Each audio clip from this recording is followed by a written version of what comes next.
الحمد للہ رب العالمین، الصلاۃ والسلام علی رسولہ الامین وعلی آلہ واصحابہ اجمعین، اما بعد فقد قال اللہ عز وجل اعوذ باللہ السمیع العلیم من الشیطان الرجیم، بسم اللہ الرحمن الرحیم، أولئك الذين اشتروا الضلالة بالهدى والعذاب بالمغفرة فما أصبرهم على النار،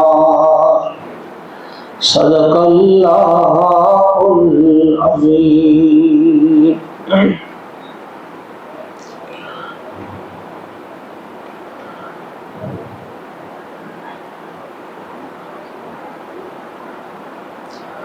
تانداری از محمد رنگ بو، تانداری از محمد رنگ بو، از درود ختم اعلی نام او، ہر چداری صرف کن در راہ او، ہر چداری صرف کن در راہ او، لن تنالوا البر حتی تنفقوا۔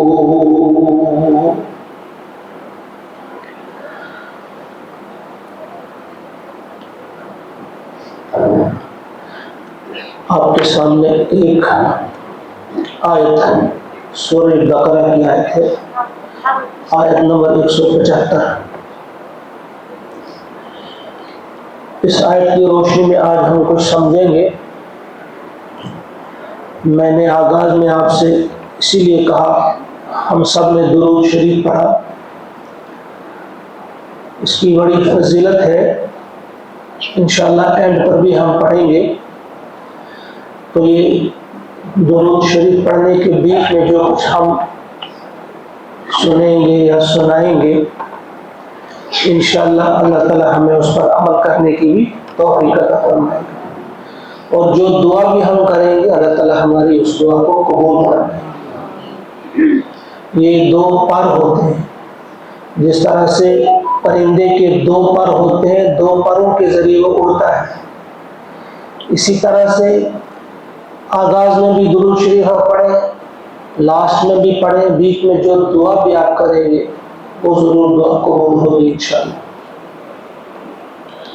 صرف ایک چیز جو میں نے کہنی ہے، ہم صدق دل سے نیک نیتی کے ساتھ ہم سنیں آج کا درس، اور اس ارادے کے ساتھ، پختہ ارادے کے ساتھ کہ ہم ایک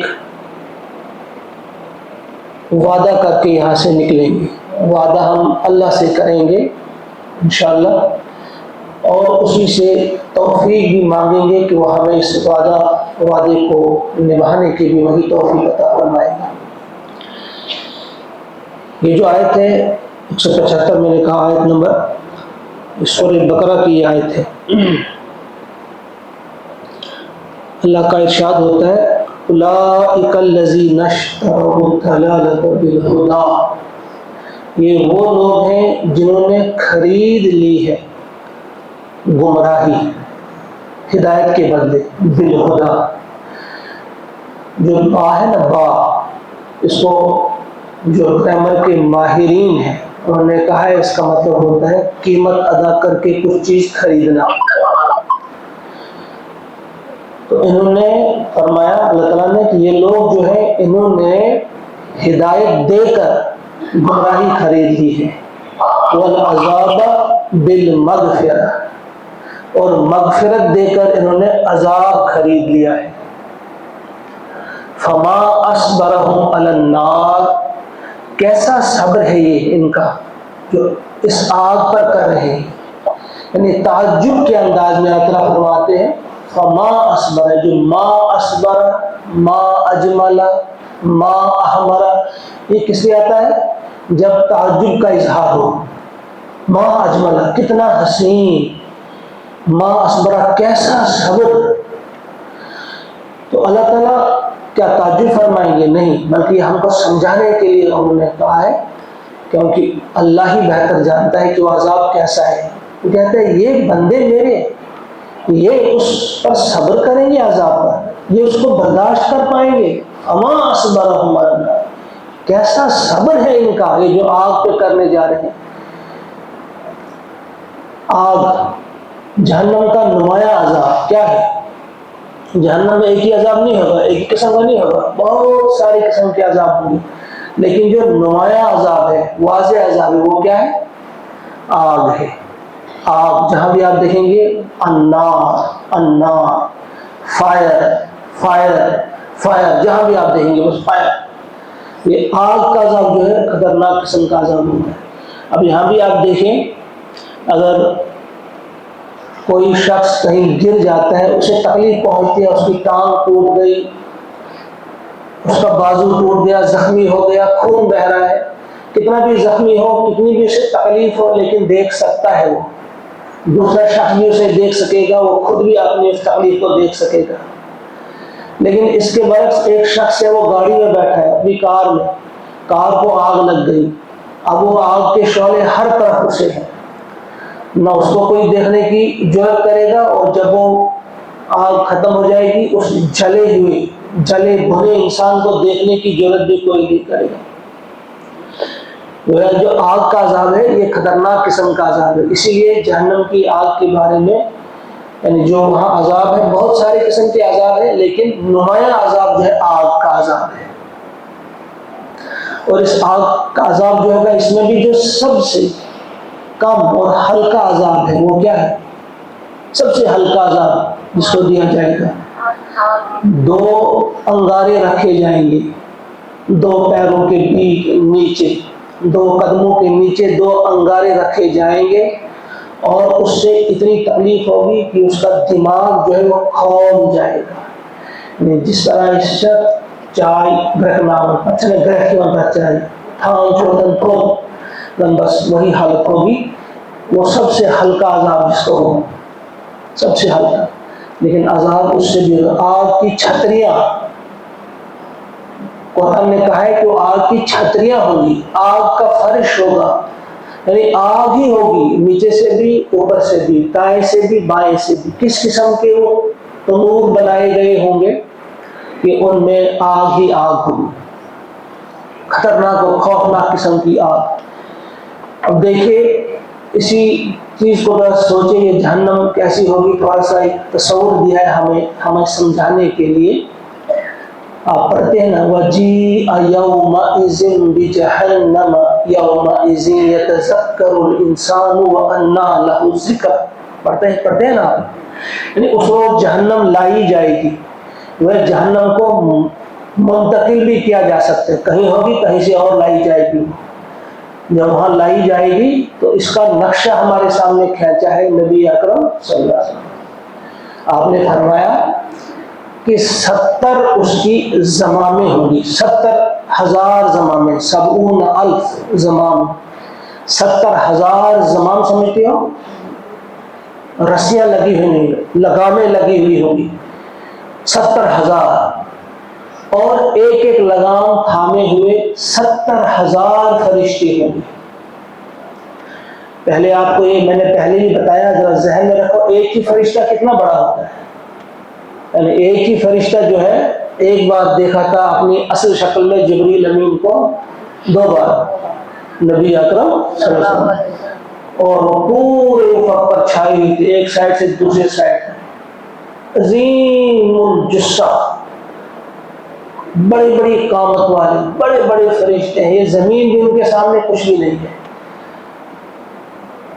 قوم لوط پر عذاب آیا تھا تو جبریل امین نے تنہا ایک ہی اس کو اٹھا کر پٹتا تھا، زور سے پٹتا تھا، جس پہ 600 پر ہے، ایک ہی پر سے اس کو اٹھایا تھا، وہ زور سے مارا جو اس پر عذاب آیا. آپ یہ ذہن میں رکھو کہ بڑے طاقتور فرشتے ہیں جن کو اللہ تعالیٰ فرمائے وہ طاقت والے ہیں، جیسے جبریل کے بارے میں فرمائے ذی قوت عند ذی العرش مکین، بڑی قوت والا ہے وہ، تو قوت والے فرشتے ہوں گے، اور 70,000 اس کی باغیں ہوں گی، اور ہر باغ ہر لگام کو تھامے ہوئے کھینچنے والے 70,000 فرشتے ان کو لایا جائے گا۔ تو یہ ایک نقشہ ہمارے سامنے رکھا ہے کہ وہ جہنم کیسی ہوگی، کتنی خوفناک ہوگی، ایک چیز، اور وسیع کتنی ہوگی، بڑی چوڑی لمبی کتنی ہوگی، وہ بھی قرآن نے ہمیں بتایا ہے۔ یوم نقول لجہنم هل امتلأت، اس دن ہم کہیں گے جب جہنم میں پھینکتے جائیں گے لوگوں کو، اللہ فرماتے ہیں پھر ہم پوچھیں گے جہنم سے هل امتلأت، کیا تو بھر گئی، جیسے جائے ذرا جائے دے، وَتَقُولُ هَلْ مِن مَّزِيدٍ، جہنم کیا بولے گی، جہنم باتیں کرے گی، وہاں سے کہے گی حل میں مزید اور ہے بھیج دیجیے، پھر بھیجے جائیں گے، پھر پوچھا جائے گا حل امتلأت، بھر گئی، وہ پھر کہے گی حل من مزید، ڈالتے جائیں گے، پھر پوچھیں گے، پھر ڈالتے جائیں گے، وہ بھری نہیں، کیونکہ اللہ تعالیٰ نے وعدہ کیا ہے کہ تجھے میں بھروں گا، لیکن وہ بھری جائے گی نہیں۔ پھر اللہ تعالیٰ اپنا قدم رکھیں گے اس پر، اپنی شان کے مطابق، یہ حدیث کے الفاظ آئے ہیں، ان کے قدم ان کو ہم اپنے لحاظ سے نہیں سمجھ سکتے کہ ہماری طرف ہوگی، نہیں، یعنی ہم کو قریب الفہم کرنے کے لیے، کوئی بات سمجھانے کے لیے نبی اکرم صلی اللہ علیہ وسلم نے یہ الفاظ استعمال کیے کہ پھر اپنا قدم اس پہ رکھیں گے تو پھر وہ بھر جائے گی، کیونکہ وعدہ کیا ہے تجھے بھرنا ہے، لیکن کروڑوں اربوں انسان اس میں ڈالے جائیں گے، وہ بھری نہیں جائے گی، پھر قدموں سے بھری جائے گی، اللہ کے قدم سے بھر جائے گی وہ، تو یہ اس کی وسعت ہے۔ وہ پھر سوائس پھر وہاں پر حل من مزید، حل میں چول ڈالیے۔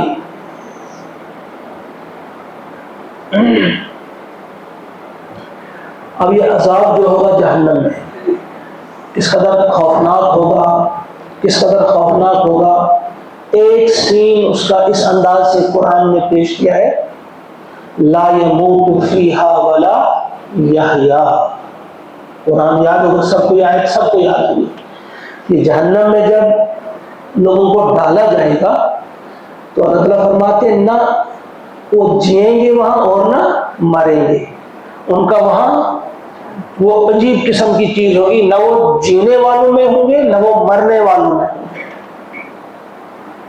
لا يموت فیہا ولا یحیا۔ انسان تمنا کرتا ہے، جیسے یہاں پہ ہے مرسی کلنگ جسے آپ کہتے ہیں، جب کوئی بڑی خطرناک بیماری میں مبتلا ہوتا ہے، بڑی تکلیف ہوتی ہے، تو پھر وہ درخواست دیتا ہے مرسی کلنگ کہ آپ مجھے مار ڈالو، میں تکلیف برداشت نہیں کر سکتا۔ کچھ ملکوں میں یہ ایسا کیا جاتا ہے، وہاں اس کو قانوناً اجازت دی گئی ہے کہ جب اس سے برداشت سے باہر تکلیف ہو تو مرسی کلنگ جسے کہا جاتا ہے اسے کیا جاتا ہے، وہاں بھی وہ درخواست کرے گا، وہاں درخواست کرے گا کہ مجھے مار دیا جائے، میں چاہتا ہوں کہ مجھے موت آ جائے۔ تو پھر جہنم کا جو داروغہ ہے، ہیڈ جو ہے حضرت مالک، وہ اسے کہے گا کہ یہاں موت نہیں، یہاں کسی کو موت نہیں آئے گی، کوئی کتنی تمنا کرے، کوئی کتنی آرزو کرے۔ حضور علیہ السلام نے اس چیز کو ہمارے سامنے رکھا، آپ نے فرمایا جب سارے جنتیوں کو جنت میں داخل کر دیا جائے گا اور سارے جہنمیوں کو جہنم میں داخل کر دیا جائے گا، اس کے بعد موت کو لایا جائے گا۔ کس کو لایا جائے گا؟ موت کو۔ جنت اور جہنم کے بیچ ایک مقام ہوگا، وہاں لایا جائے گا موت کو، پھر پوچھا جائے گا جنتیوں سے بھی جہنمیوں سے بھی، اس کو پہچانتے ہو؟ سب کہیں گے ہاں ہم اس کو پہچانتے ہیں۔ آپ پہچان سکیں گے موت کو؟ ابھی نہیں پہچان سکیں گے، لیکن جب دنیا سے رخصت ہوں گے اس وقت ہم پہچان لیں گے، کیونکہ انہیں دیکھی ہوگی نا موت، انہیں موت دیکھی ہوگی، اس وقت وہ موت کو پہچانیں گے سارے لوگ۔ وہ کس وقت ہم پہچانیں گے اس کو؟ جب وہ صاحب آئیں گے اور ہماری جان نکال کر لے جائیں گے، ہماری روح قبض کرنے کے لیے جب آئیں گے تو ہم اس موت کو پہچانیں گے۔ حضور فرماتے ہیں موت کو دکھایا جائے گا ایک مینڈھے کی شکل میں۔ مینڈھا کیسا ہوگا؟ چتکبرا ہوگا۔ چتکبرا سمجھتے ہو؟ آدھا سفید آدھا بلیک، کالا۔ کیوں ہوگا آدھا کالا آدھا سفید؟ جس طرح جنتی ہوں گے کچھ جہنمی ہوں گے۔ سفید جنتیوں کی نشانی ہے اور کالا جہنمیوں کی۔ تو وہ سفید اور کالا ہوگا، وہ میڈا ہوگی، وہ موت، سب پہچانیں گے۔ تو ان کے سامنے فیذبح اس روایت کے الفاظ ہیں، حضور فرماتے ہیں اس کو ذبح کیا جائے گا۔ جنتی بھی دیکھیں گے اس کو ذبح ہوتے ہوئے۔ تو حضور فرماتے ہیں ان کے لیے وہ خوشی در خوشی ہوگی۔ جنتیوں کے لیے کیا ہوگی؟ ایک تو عیش میں ہے، آرام میں ہے، اور اب انہیں کنفرم ہو گیا، یقین ہو گیا کہ اب موت نہیں آئے گی، اب ہمیشہ ہمیشہ عیش آرام میں رہیں گے، باغوں میں رہیں گے، محلات میں رہیں گے، ہر پسندیدہ چیز ہمیں دی جائے گی، جو بھی ہم پسند کریں گے ہمیں دیا جائے گا، جو بھی ہم چاہیں گے ہمیں ملے گا۔ تو اس عیش و آرام میں ہوں گے، اور کیا چاہیے ان کے لیے؟ وہ خوشی در خوشی ہوگی۔ اور جب جہنمی دیکھیں گے موت کو کہ اس کو ذبح کر دیا گیا، ان کے لیے کیا ہوگا؟ حزن علی حزن، غم بالائے غم، یعنی ایک غم، پہلے تو ایک غم تھا کس کا؟ جہنم میں جانے کا، اور اب انہیں کنفرم ہو گیا، اب یہ یقین ہو گیا کہ اب ہمیں موت نہیں آئے گی، بس اب جھلسنا ہوگا، اب تڑپنا ہوگا، اب چیخنا ہوگا، اب چلانا ہوگا، چلاتے رہیں گے، ایک دن دو دن نہیں، ایک سال دو سال نہیں، بلکہ ہزاروں سال، لاکھوں سال، کروڑوں سال۔ ذرا سوچیے گا، کبھی کبھی تنہائی میں بیٹھ کر ان باتوں پہ غور کرنا چاہیے۔ ہم یاد ہی نہ کرتے ہیں جنت اور جہنم کو، اس لیے ہم برائیوں میں مبتلا ہو جاتے ہیں۔ ہم سے جو گناہ ہوتے ہیں اسی لیے ہوتے ہیں کہ ہم بھول جاتے ہیں کہ ایک دن ہمیں مرنا ہے۔ ہم دیکھیں گے اپنے بزرگوں کو، اپنے بھائیوں کو، اپنے عزیزوں کو، ہم دیکھیں گے رخصت ہوتے ہوئے، لیکن پھر بھی ہمیں یقین نہیں آئے گا کہ ہمیں بھی مرنا ہے۔ ہم پھر بھی کہیں گے ناؤ یوس ایم سی کس معلوم تو بس ایکشن معلوم کہ تو جس شخص کو یاد ہوگا کبھی بھی کسی برے کام کی طرف اس کی توجہ نہیں جائے گی۔ جیسا پہلی چیز جو میں نے تھوڑا سا نقشہ کھینچا، اگر اس پر بولتے جائیں گے، کئی بار میں نے بولا بھی ہے کہ جہنم کیا ہے، جنت کیا ہے، بس جہنم کی چند جھلکیاں میں نے آپ کے سامنے رکھی، ان کو یاد رکھیں۔ آپ جہنم کو ذہن میں لانا چاہیے بار بار۔ یہ عذاب ہی ایسا ہے کہ حضور علیہ السلام کے بارے میں فرمایا گیا کہ کثرت کے ساتھ جو دعا کرتے تھے محمد عربی، وہ کون سی دعا تھی؟ سب سے زیادہ دعا کرتے تھے ربنا آتنا فی الدنیا حسنۃ وفی الآخرۃ حسنۃ وقنا عذاب النار۔ اب اندازہ یہ پہ کریں کہ کائنات کا سب سے عظیم ترین انسان، تمام انسانوں کا سردار، تمام جنوں کا سردار، تمام انبیاء کا سردار، امام الانبیاء جنہیں کہتے ہیں، قائد، امام، کن کا؟ عام انسانوں کی بات ہی نہیں ہے، مومنوں کی بات ہی نہیں ہے، بلکہ انبیاء کا سردار۔ انہیں فکر ہے اور وہ بار بار دعا کرتے ہیں وقنا عذاب النار۔ دیکھا تھا نا انہوں نے، اپنی آنکھوں سے جہنم دیکھ کر آئی تھی، لہذا وہ کثرت سے یہ دعا کیا کرتے تھے۔ یعنی دنیا میں بھی حسنہ، پہلی دنیا، ربنا آتنا فی الدنیا حسنہ، دنیا کی بھلائی بھی مانگی۔ آپ نے ہمیں بھی سکھایا، اللہ تعالیٰ نے ہمیں بھی سکھایا کہ دنیا کی بھی بھلائی مانگو اور آخرت کی بھی بھلائی، اور آخرت کی سب سے بڑی بھلائی کیا ہے؟ وقنا عذاب النار۔ سب سے بڑی کامیابی یہی ہے۔ وہ آیت آپ نے سنی ہے، کئی بار میں نے اس پر یہاں آپ کے سامنے بولا ہے، فَمَنْ زُحْزِحَ عَنِ النَّارِ وَأُدْخِلَ الْجَنَّةَ فَقَدْ فَازَ۔ اس روز جو آگ سے بچا لیا گیا اور جنت میں داخل کر دیا گیا، فقد فاز، بس وہ کامیاب ہوئی۔ حقیقی کامیابی، اصل کامیابی کون سی ہے؟ جہنم کی آگ سے بچنا، اس کے بعد پھر کوئی ناکامی نہیں ہے۔ تو یہاں بھی کامیابیاں ملتی رہتی ہیں، کسی کو ٹھیکہ ملا، کسی کو ملازمت ملی، کسی کو پروموشن ملی، کسی کا بینک بیلنس بڑا بہت زیادہ ہو گیا، کسی کو کہیں زمین ملی، کسی کو کوئی میڈل ملا، کسی کو کوئی کچھ ملا، یہاں بھی بڑی کامیابیاں ہیں۔ لیکن وہ کامیابیاں ہمیشگی والی کامیابیاں نہیں۔ ایک دن کامیابی ملی، دوسرے دن کوئی ایسی خبر سنے گا سب بھول جائے گا، کوئی ایسی پریشانی، کوئی ایسی آفت آ جائے گی تو وہ پریشانی پر پریشانی بڑھتی جائے گی، بھول ہی جائے گا تو مجھے کوئی کامیابی ملی تھی۔ اصل کامیابی جو ہے جس کے بعد پھر کبھی ناکامی نہیں ہوگی، وہ کیا ہے؟ وہ آگ سے بچنا۔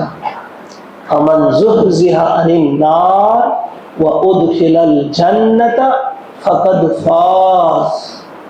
اس روز جو آگ سے بچا لیا گیا اور جنت میں داخل کر دیا گیا، بس وہ کامیاب ہوا۔ تو یہ ایک چیز آپ یاد رکھیں کہ جہنم کا تھوڑا سا جو آپ نے سنا،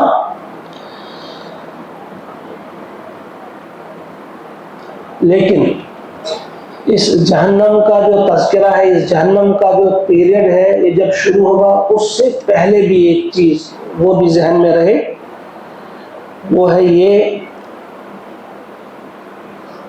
کہ جب انسان کو چلایا جائے گا، جب اس کی موت ہوگی، اب اس کا جنازہ جا رہا ہے،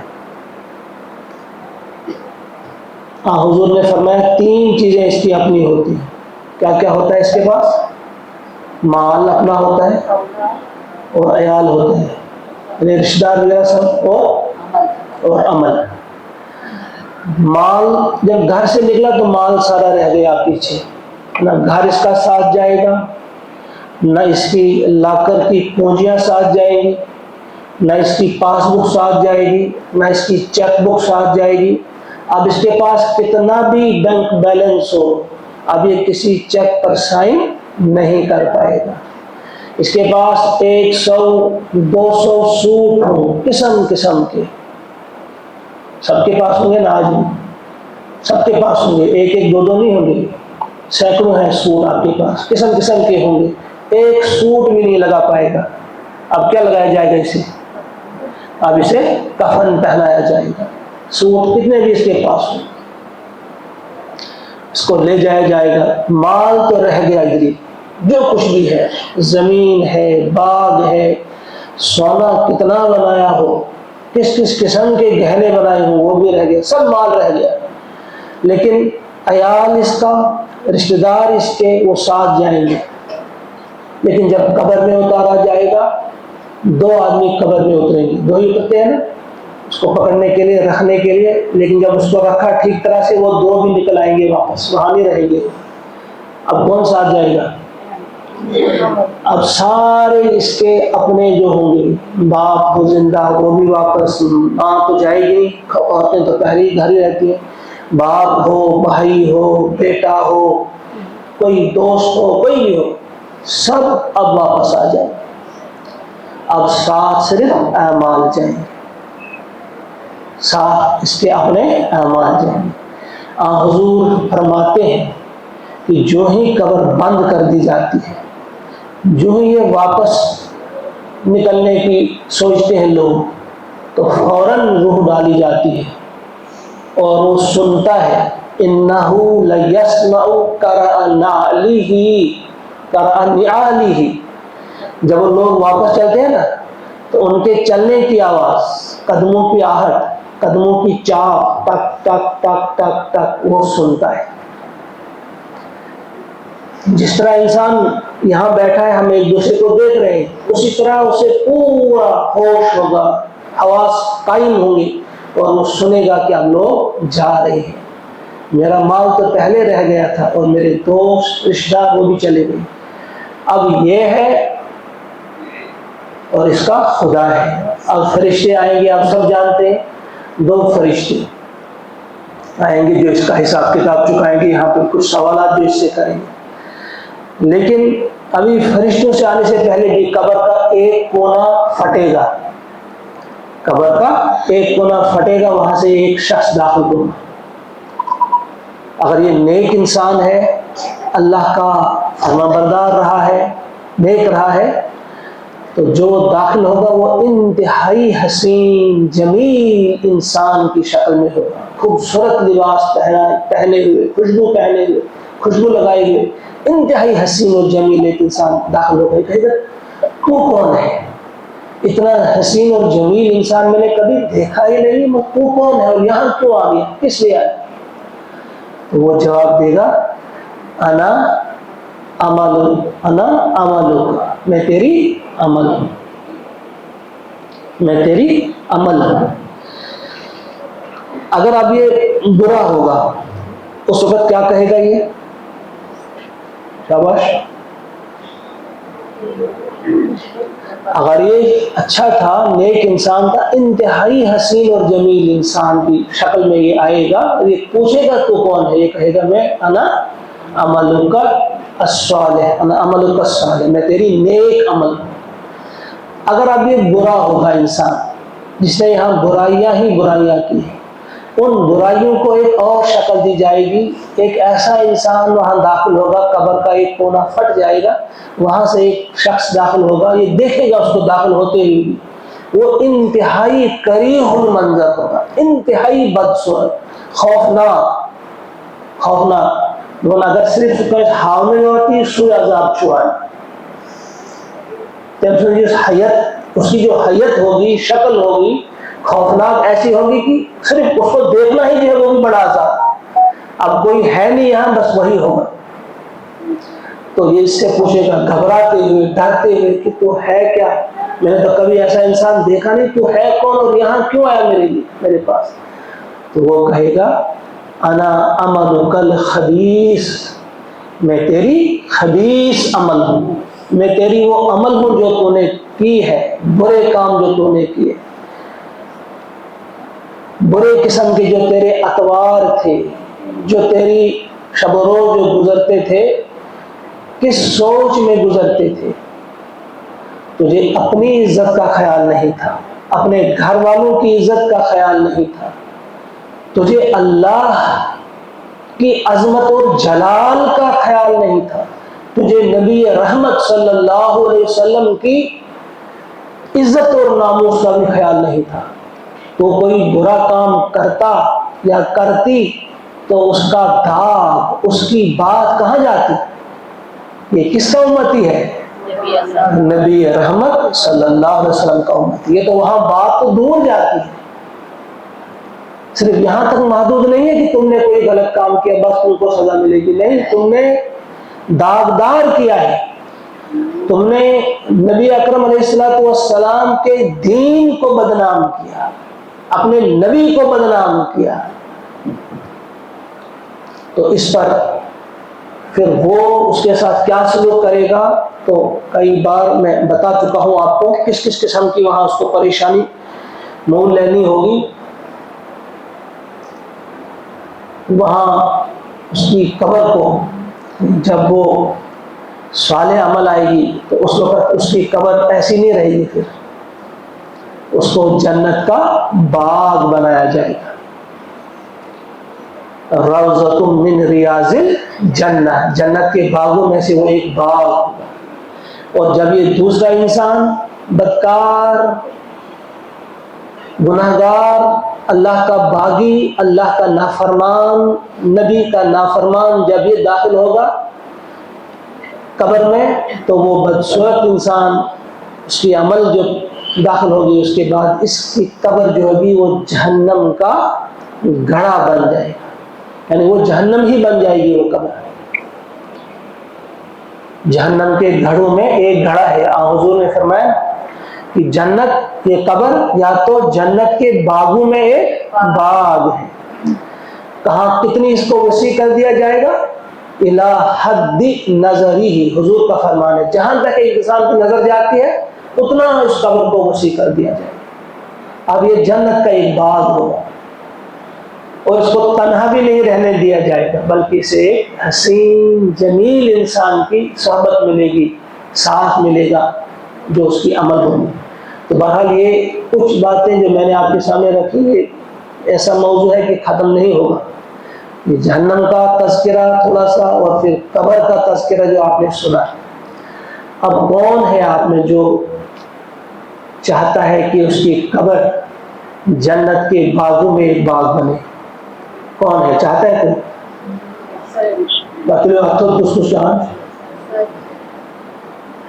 نیتن ارادن سے چاہاں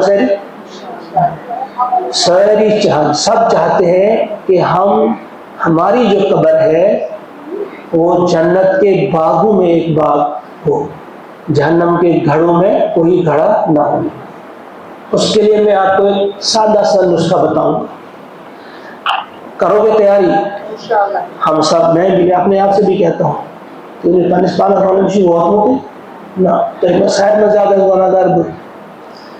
اب ہم سب ارادہ کریں گے، پختہ ارادہ کریں گے 5 کام ہم نے کرنے. کتنے کام؟ سب یاد رکھو، صرف 5 چیز، کوئی بڑا ٹاسک نہیں ہے، آسان ہے، مختصر ہے. 5 کام آپ نے کرنے. سب سے پہلا کام، آج ہی سے اسی وقت سے آپ پختہ ارادہ کرو، پختہ ارادہ کرو کہ آج کے بعد ہماری کوئی نماز ضائع نہیں ہو. ہم نماز کا اہتمام کریں گے، ایسے ادا کریں گے نماز جیسا کہ نماز ادا کرنے کا حق ہے. پہلا حق اس کا یہ ہے کہ وقت پر ادا کی جائے. ہم میں سے اکثر، خصوصاً مرد تو نہیں لیکن مائیں بہنیں بچیاں کیا کرتی ہیں کہ وقت ٹال کر پڑھتی ہیں. پڑھو مجھے بیٹی موبائل سیکھ لے گی تھی، بیٹی سیکھ لے گی، پڑھو پڑھو پڑھو. تو اب تھوڑا سا وقت رہتا ہے، اب قضا ہونے والی ہوتی ہے، اس وقت جلدی جلدی پڑھتے ہیں، بس پڑھ لی. اس نماز کو حضور علیہ السلام نے فرمایا یہ منافق کی نماز ہے. وہ بیٹھا رہتا ہے یہاں تک کہ قضا ہونے کے قریب جب پہنچ جاتا ہے تو اس وقت اٹھتا ہے. صرف یہ خیال کرتا ہے قضا نہیں ہونی چاہیے، بس فوراً پڑھتا ہے، کوے کی ٹھونگے مارتا ہے. نہیں، بہتر نماز، سب سے افضل نماز جو اول وقت میں ادا کی جائے. جو ہی نماز کا وقت ہوا، جو ہی آپ نے اذان سنی، سارے کام ایک طرف. ضروری کام ہوتے ہیں، یہ غیر ضروری کام نہیں ہوتے. کام تو ضروری ہوتے ہیں لیکن اس سے بھی زیادہ ضروری ہے نماز. کیوں؟ دیکھو، ایک تعلق ہوتا ہے انسان کا کسی کے ساتھ. آپ میں جو ٹیچر ہوگا اس کا ایک تعلق ہے اسکول کے ساتھ. آپ ضرور اسے اسکول میں دیکھیں گے، اسکول کی طرف جاتے ہوئے، اسکول سے آتے ہوئے، اسکول میں بیٹھے ہوئے، کیونکہ اس کا ایک تعلق ہے، اس کی ڈیوٹی ہے. وہاں ایک شخص سے اس کا تعلق ہے، کسی بھی ملازمت سے، کسی آفس میں اس کی ڈیوٹی ہے. آپ ضرور سے اس آفس میں دیکھیں گے، کبھی جاتے ہوئے، کبھی آتے ہوئے. ایک شخص جو ہے وہ دکاندار ہے، اس کا تعلق ہے دکان کے ساتھ. آپ ضرور اسے دیکھیں گے، کبھی دکان پہ بیٹھے ہوئے، کبھی دکان کی طرف جاتے ہوئے، کبھی وہاں سے آتے ہوئے، کیونکہ اس کا تعلق ہے. اسی طرح سے ہمارا ایک تعلق ہے اللہ کے ساتھ. ہمارا ایک تعلق ہے اللہ کے ساتھ.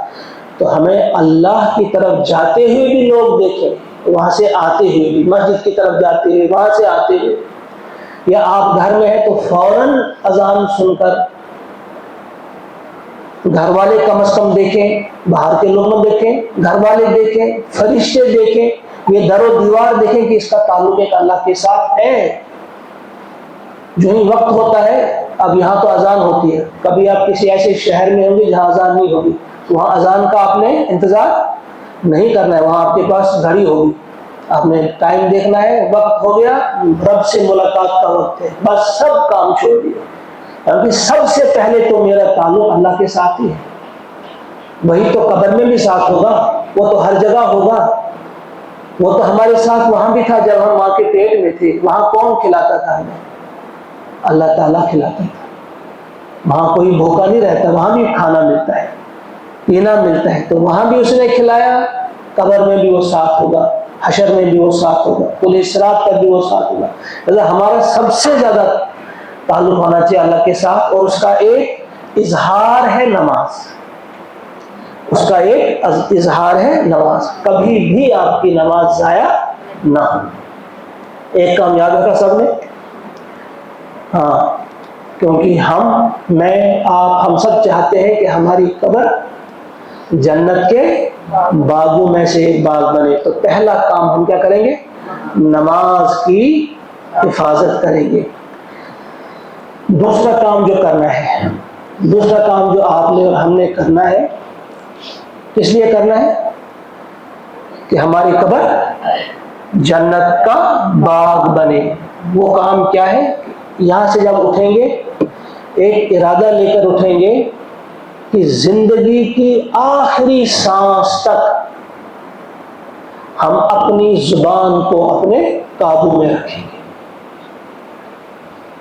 نماز کے بعد سب سے اہم چیز جو آپ نے کرنا ہے وہ کیا ہے؟ زبان کو اپنے کنٹرول میں رکھنا ہے۔ 32 دانتوں کے بیچ میں ہے، اس کو رکھا ہی ہے، اسی لیے اللہ تعالیٰ نے 32 ہے یہ تیت ہمارے، اس کے بیچ رکھیے، بند رہنی چاہیے۔ ہلکا سا کسی نے کوئی بات بول دی تو فوراً ہم منہ کھول دیتے ہیں، نہیں، منہ بند، سوچ سمجھ کر جواب دینا بھی ہے تو سوچ سمجھ کر۔ زبان ایسی ہے کہ سب سے زیادہ لوگ اس زبان کی وجہ سے ہی کہاں جائیں گے؟ جہنم میں۔ اور قبر جہنم کا گڑھا بنے گی تو وجہ سب سے بڑی یہی ہوگی، کون سی؟ سب نے وہ حدیث سنی ہے، اب ٹائم بہت ہوا، میں نے لکھ کر لائی ہے، میں اس کو نہیں سناؤں گا، تھوڑی سی طویل حدیث ہے۔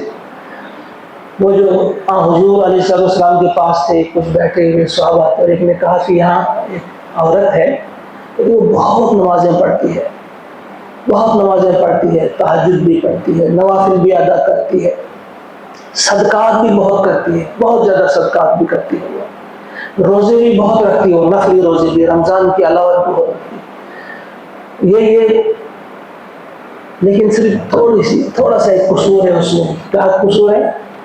کہا وہ کیا کرتی ہے؟ تؤذی جیرانہا، اپنے پڑوسی کو اذیت دیتی ہے، ولیکنہا تؤذی، تؤذی کیا ہوتا ہے؟ اذیت دینا، جیران کہتے ہیں پڑوسی کو، اپنے پڑوسی کو۔ اب یہاں یہ وسیع ہے، آپ پڑوسی کو کبھی دیتی ہے، کچھ لوگ پڑوسی کو نہیں دیں گے تو اپنی ساس کو نہیں دیں گے تو بہو کو، یا کسی کو بھی گھر میں یا گھر سے باہر وہ اذیت پہ، اس کی زبان جو ہوگی تھوڑی تیز ہوگی۔ آپ نے فرمایا، آپ صلی اللہ علیہ وسلم نے فرمایا فَهِيَ فِي النَّارِ، وہ آگ میں ہوگی، وہ جہنمی ہے۔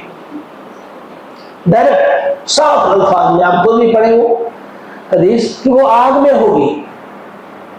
کتنی نمازیں وہ پڑھنے والی ہو، کتنے ہی نفلی روزے رکھنے والی ہو یا والا ہو، دونوں کے لیے، کتنا ہی وہ حج پہ حج، عمرے پہ عمرہ کرنے والا، نہیں، اگر اس کی زبان تیز ہے، زبان اس کے کنٹرول میں نہیں ہے، یہ زبان جو ہے یہ بہت سارے لوگوں کو لے جائے گی، جہنم میں لے جائے گی۔ یہ اس پر بھی ہم اس وقت تفصیل کے ساتھ نہیں بولیں گے، سب نے سنا بھی ہے، آپ جانتے بھی ہیں، زیادہ طویل نہیں جاؤں گا میں۔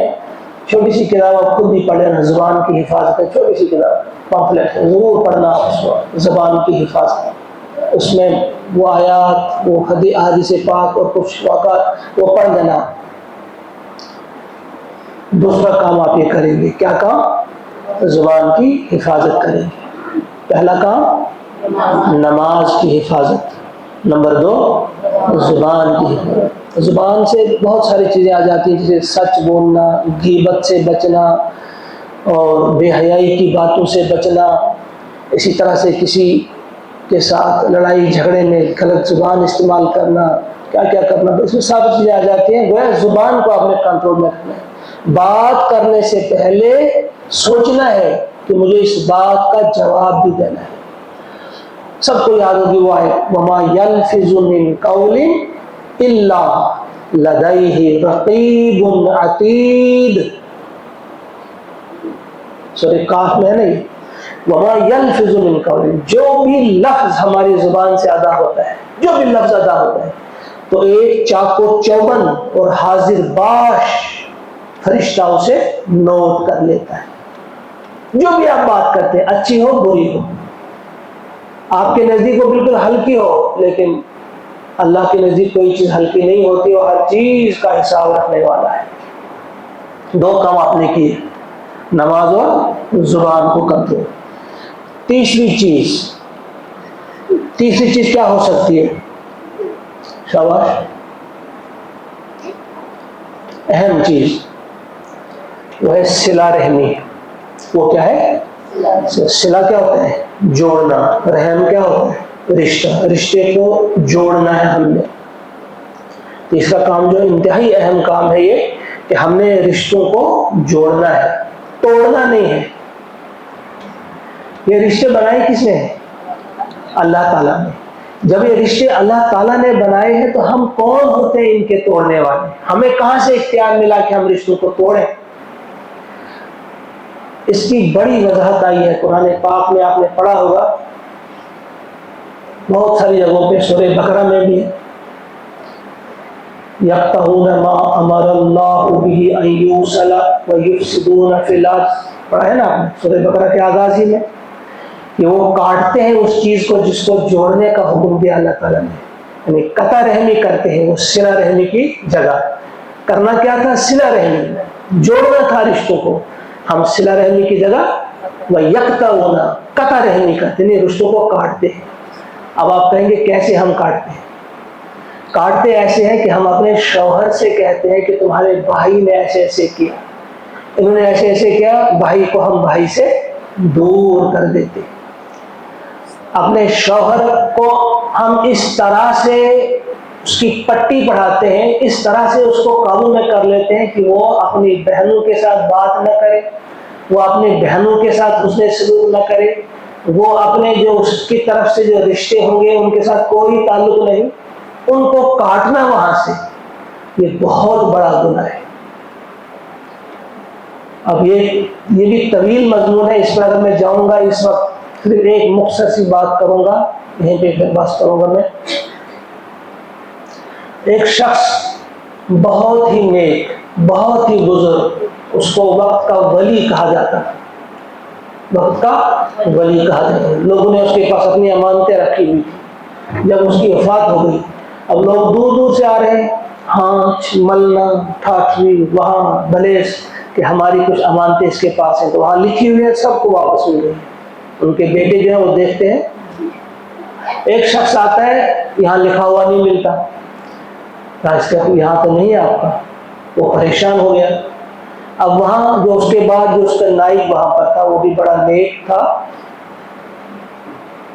اس کے پاس جاتا ہے کہ ذرا بتاؤ میں کیا کروں، میری بھی ایک امانت تھی ان کے پاس لیکن ملتی نہیں. نے کہا ایک کام کرو، آپ جاؤ خانہ کعبہ کے پاس آپ دعا کرو، آپ کو خواب میں آئے گا، وہیں پہ وہ ہوگا، وہ آپ کو بتا دے گا. اور بائی چانس بائی دے اگر وہ وہاں نہ ملا، پھر آپ وہاں جانا جہاں شیطان پہ کنکریاں مارتے ہیں، شیطان سے کہیں دور دے، پھر وہاں آپ دعا کرنا، پھر ان میں وہ ہوگا.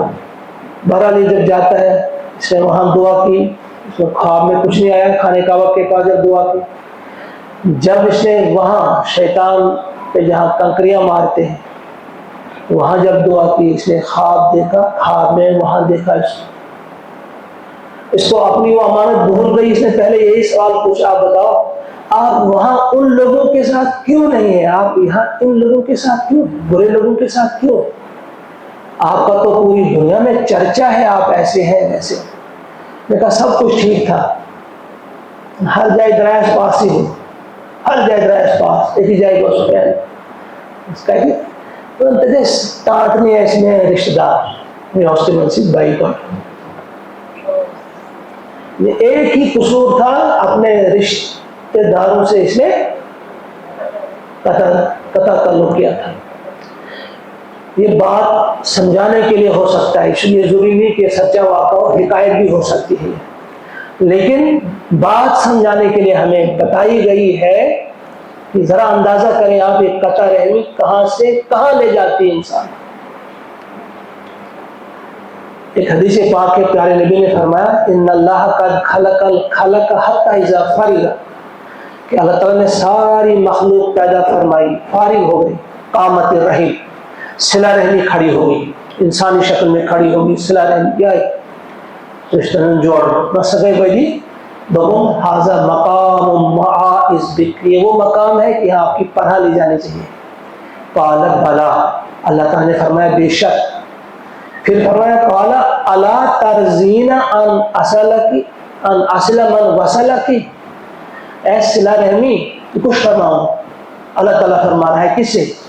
صلہ رحمی سے، رشتوں کو جو جوڑنا ہے اس کو ایک تجسیم دی گئی ہے، اسے ایک باڈی دی گئی ہے، اس کو ایک جسم دیا گیا ہے۔ اس نے سوال کیا تھا، اس کے جواب میں اللہ تعالیٰ نے اسے فرمایا یہ حدیث ہم تک پہنچائی نبی اکرم صلی اللہ علیہ وسلم نے، اور کیا فرمایا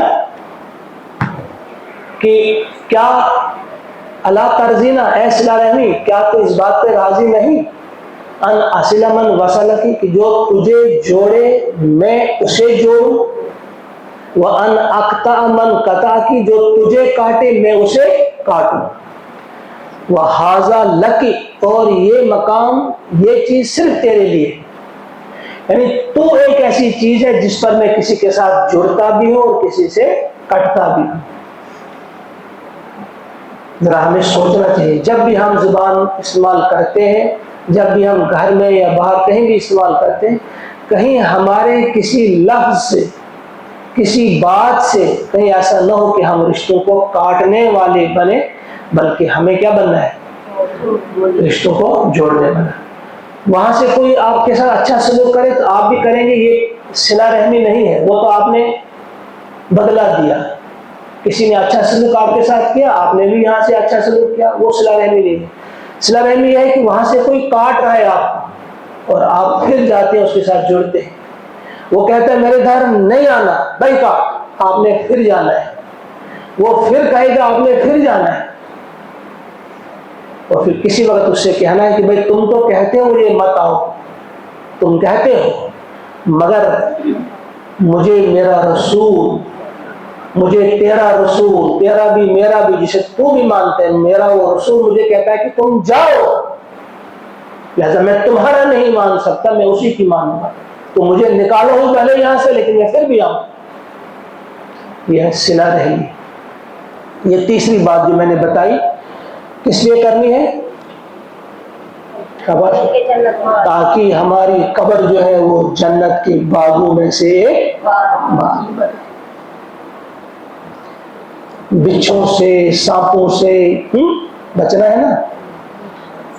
یہ تیسری بات کیا نا سب نے پختہ ارادہ، سب نے وعدہ کیا، پختہ ارادہ کیا کہ آج کے بعد زندگی کی آخری سانس تک، آخری سانس پتہ نہیں کب ہوگی، آخری سانس کل بھی ہو سکتی، ابھی ہو سکتی، جب بھی ہوگی تب تک ان تین چیزوں سے ہم دھیان رکھیں گے۔ اب چوتھی چیز جو ہے، چیز ہے یاد سے، اب چوتھی چیز جو ہے وہ ہے بہت ساری جگہوں پہ یہ اس آیات میں آیا ہے، لیکن میں اب آیات نہیں پڑھوں گا، بہت ٹائم ہو گیا۔ پردے کا اہتمام، پردے کا اہتمام کرنا ہے۔ دیکھو عورتوں کے لیے خصوصاً پردے کی کتنی اہمیت ہے، ہم اگر بولتے جائیں گے تو ختم نہیں کر پائیں گے ہم۔ قرآن پاک میں کیا کیا کہا، کیا فرمایا، آپ سب نے پڑھا ہے، جو میرے پاس پڑھنے آتے تھے سورہ نور بھی ہم پڑھ چکے ہیں، سورہ احزاب پڑھ رہے ہیں۔ پردے کا اہتمام کس قدر کرنا ہے، ٹھیک ہے یہاں ایک پہلے بھی میں نے کہا کہ اتنی کچھ علماء کے نزدیک اتنی چھوٹ تو ہے کہ آپ چہرہ کھلا رکھ سکتے ہیں۔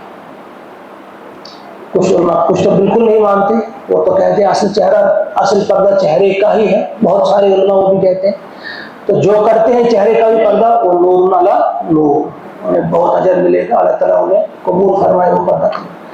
لیکن اب چلو جو کچھ علماء کہتے ہیں نہیں چہرہ اس میں نہیں آتا ہے، چہرہ 2 ہاتھ 2 پیر، اس کے علاوہ باقی جسم جو ہے اس کا ہمیں دھیان رکھنا چاہیے۔ خصوصاً ہم خود تو کرتے ہیں، کوشش کرتے ہیں خود پردہ کرنے کی، لیکن اپنی بچیوں کو ہم جو بچپن سے ہی تربیت دیتے ہیں وہ درست نہیں ہے۔ ان کے لباس پہ ہم دھیان نہیں دیتے، ان کا لباس کیسا ہے، کس قسم کا لباس وہ پہنتے ہیں، آپ نے آج ہی سے اس کی طرف دھیان دینا ہے۔ چست لباس نہ پہنے اور باریک لباس نہ پہنے۔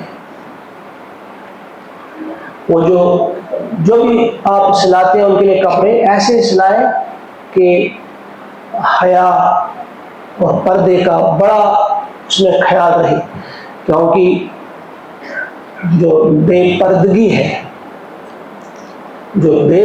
ہے اس پر کتنا عذاب ہوگا، کتنی تکلیف ہوگی، کتنا ناراض ہوتے ہیں۔ اب صحابہ میں آپ دیکھیں عظیم جو انسان ہیں انبیاء کے بعد وہ کون ہے؟ صحابہ۔ اور تمام خواتین میں جو عظیم ترین خواتین ہیں وہ کون ہیں؟ امہات المومنین۔ صحابہ سے بھی جب کہا جاتا ہے اگر کوئی بات آپ نے ان سے پوچھنی ہو تو من وراء حجاب، پردے کے پیچھے، حالانکہ ان سے زیادہ پاک دامن کون ہو سکتا ہے؟ وہاں خیال رکھنا آپ پردے کا، اہتمام کرنا پردے کا۔ لہذا چوتھی چیز آپ کیا کریں گے؟ پردے کا اہتمام خود بھی کرنا ہے اور خصوصاً اپنی بچیوں پر نظر رکھنی ہے کہ ان کا لباس کیسا ہے، ان کا وہ کس قسم کا لباس وہ پہنتے ہیں، وہ اپنے دھیان رکھنا ہے۔ میں اس کی وضاحت زیادہ نہیں کروں گا۔ 5ویں چیز جو آپ نے کرنی ہے، بس یہیں پہ بند کر دوں گا میں، بہت وقت چلا گیا۔ 5ویں چیز، 4 چیزیں یاد رکھی آپ نے، اب 5ویں چیز وہ ہے قرآن پاک کی تلاوت۔ قرآن پاک کی آپ نے تلاوت کرنی ہے، روزانہ کرنی ہے۔ اب کوئی عذر ہو کسی وقت تو وہ دن اگر رہ جاتا ہے، ورنہ تلاوت روزانہ آپ نے کرنی ہے۔ 1 پارہ آپ روزانہ پڑھ سکتے ہیں، کوئی مشکل نہیں ہے، 20 یا 25 منٹ لگتے ہیں۔ میں نے کہا نا ہمارے تعلق ہے اللہ تعالیٰ کے ساتھ، تو اللہ تعالیٰ کی بات ہم نہ سن پائیں یہ کیسی بات ہے؟ اس کے لیے وقت نکالنا ہوگا۔ اب اگر آپ میں سے کچھ مشکل آپ کو معلوم ہوگا یا محسوس ہوگا 1 گھنٹہ یا 1 پارہ، تو آدھا پارہ سے آدھا ہی پارہ، لیکن پڑھنا ہے، مکمل آپ نے کرنا ہے۔ بہت پسند ہے اللہ تبارک و تعالیٰ کو کون؟ جو سفر شروع کرنے والا ہے، ختم کرنے والا، پھر شروع کرنے والا، ختم کرنے والا، پھر شروع کرنے والا۔ یہ کون ہے؟ یہ قرآن پاک، پڑھنے والا، ختم کرنے والا، پھر شروع کرنے والا۔ لیکن اس میں ایک بات دھیان میں رہے کہ اس کے علاوہ آپ نے ایک وقت رکھنا ہے قرآن پاک کو سمجھنے کے لیے بھی، تدبر اور تفکر کے لیے۔ وہ ایک ہی آیت بھی اگر روزانہ رکھیں گے آپ، وہ بھی بڑی ہے، لیکن رکھنی ہے۔ ایک ہی آیت، 2 آیتیں جن پر آپ نے ٹھیک طرح سے ان کو سمجھنا ہے۔ ہاں کچھ لوگ آپ نے دے سکتے ہیں زیادہ وقت بھی، تو وہ نور علی نور، لیکن قرآن پاک کو ختم کرنا 1 مہینے میں آپ نہیں کر سکتے۔ آدھا پارہ پڑھیں تو 2 مہینے لگ جائیں گے، 2 مہینوں میں 1 بار آپ ختم کر لیں گے قرآن پاک کو، وہ بھی آپ رکھیں۔ تو یہ بس 5 چیزیں میں آپ کو بتانے جا رہا ہوں آج۔ بڑی چیز نماز، دوسری زور سے زبان کی حفاظت، زبان کو کنٹرول، 3 صلہ رحمی، سمجھ گئے نا آپ، رشتوں کو جوڑنا، 4 پردے کا اہتمام، 5 قرآن پاک کے ساتھ خاص رشتہ، قرآن پاک کو پڑھنا سمجھنا۔ یہ 5 چیزیں آپ کریں گے اس وقت سے، آج سے اور ابھی سے، اس وقت سے لے کر کب تک آپ کریں گے انشاءاللہ؟ زندگی کی آخری سانس تک آپ کریں یہ کام۔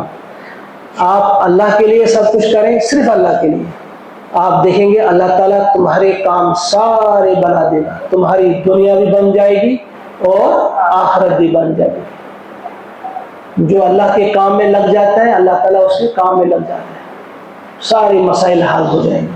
اللہ تعالیٰ مجھے بھی اور آپ کو بھی ہم سب کو توفیق عطا فرمائے. ربنا تقبل منا انک انت السمیع العلیم. کرونا ذکر کیا تیرے ٹائم کو زیادہ کرو ذکر دعا. الحمدللہ رب العالمین والصلاة والسلام علی رسولہ الامین وعلی آلہ واصحابہ اجمعین. ربنا آتنا فی الدنیا حسنۃ وفی الآخرۃ حسنۃ وقنا عذاب النار. ربنا لا تقتلنا بغضبک ولا تہلکنا بعذابک وعافنا قبل ذلك یا حی یا قیوم برحمتک نستغیث. اصلح لنا شأننا كله ولا تكلنا إلى أنفسنا طرفة عين. اللهم ارزقنا اتباع سيد المرسلين. اللهم ارزقنا شفاعة سيد المرسلين. اللهم أيد الإسلام والمسلمين. اللهم انصر جيوش المسلمين. یا الہ العالمین سانن گناہن کر مغفرت. یا اللہ آج تائی کہنا ہے اس غلطی غم سے اشی توب کرن صدق دل سے چاہے دربارت میں سے پروردگار سائن توب تھاون قبول. یا اللہ سائن توب تھاون قبول. یا اللہ سائن دل کر پاک. یا اللہ سائن نظر کرن پاک. یا اللہ سائن اخ کر پاک. یا اللہ پاک زندگی بسر کرنے کی توفیق. یا الہ العالمین سیر ہی چاہے دربارت میں حاضر پروردگار اس پر کر پن فضل و کرم کے احسان. قرآن کریم پڑھنا کرتا ہوں. یا اللہ رشتہ جوڑ کرے سیر توفیق عطا. یا اللہ یا الہ العالمین زبان درست استعمال کرنے دیتا ہوں. یا الہ العالمین زبان صحیح طریق سے استعمال کرنے دے سائر توفیق. باری الہ آج یہ کہ ایسی تنسون یہ کہ ایس بوز تھاون پنس بارگاہ اسمت قبول. اللہ ایمن سائر نہیں قتل پر دیس عمل کرنے توفیق. یا اللہ پانچوانی چیزن پر دیس عمل کرنے توفیق. یا اللہ نماز پابندی کرنے دیس توفیق. وقت اس پر نماز ادا کرنے توفیق. یا الہ العالمین رشتہ میں خیال تھاون دیس سائر توفیق. یا الہ العالمین سائن آبن کر پر سائن دائد کر سائن پریشانی کر سائن مشکلات کر آسان. یا اللہ سائن مشکلات کر آسان. اللہم حفظنا یا حفیظ یا فیاض من جمیع البلایا والامراض. یا اللہ سائن قبر بنیزن جنت کیوں باغ و مزح باغ. یا اللہ سبنیزن جہنم کیوں کھڑو مزگا. یا اللہ سائن دنیا کرو سائن اوبا کرو سائن دنیا کرو سائن اوبا کرو. وصلی اللہ وسلم علی سیدنا و مولانا محمد وآلہ واصحابہ اجمعین برحمتک یا